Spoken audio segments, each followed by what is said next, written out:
কি ব্যাপার বলতো? তুমি এই অসময় বাড়িতে? আমি ওখান থেকে চলে এসেছি। চলে এসেছো মানে?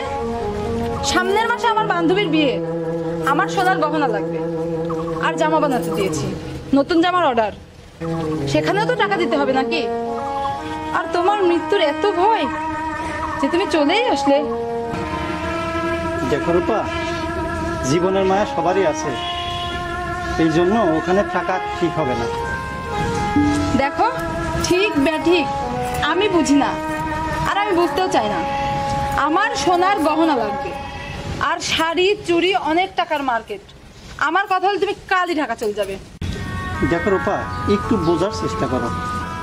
আমার জীবনের চেয়ে তোমার বান্ধবীর বিয়ের গহনা এগুলো কি বড় হলো তোমার কাছে? দেখো, ছোটবেলা থেকে আমি কারোর কাছে ছোট হইনি, আর আমার বান্ধবীর বিয়েতে আমি ভালোভাবে যদি যেতেই না পারি, তোমার মতো স্বামীর আমার কোনো প্রয়োজন নেই। কথাটা মনে রেখো।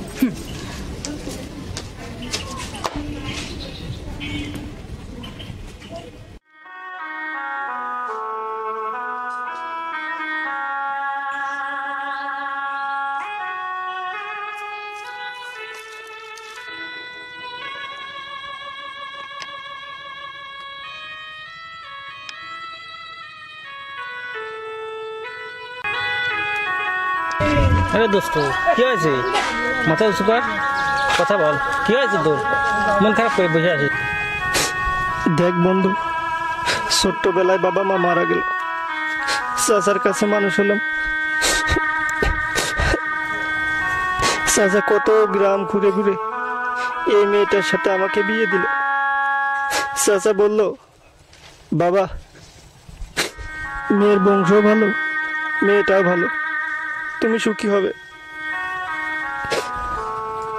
কিছুদিন পর চাচা দুনিয়ার থেকে বিদায় নিল।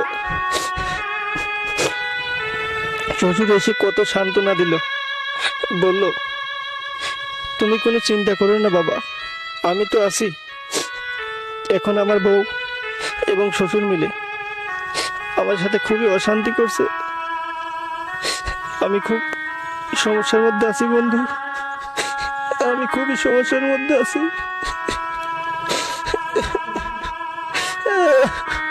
খুব কষ্টের মধ্যে আছি। কাঁদিস না বন্ধু, কাঁদিস না।